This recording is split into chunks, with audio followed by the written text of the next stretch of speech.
Dia dah sebulan lah makan ni konsum kolesterol tu. Yang hari-hari. Tapi kan Manik kan. Dia kan dia merokok.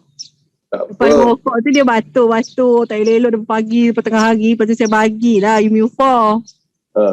Bagi Immune-4, habis je Immune-4, batuk dia hilang tu. Waduh.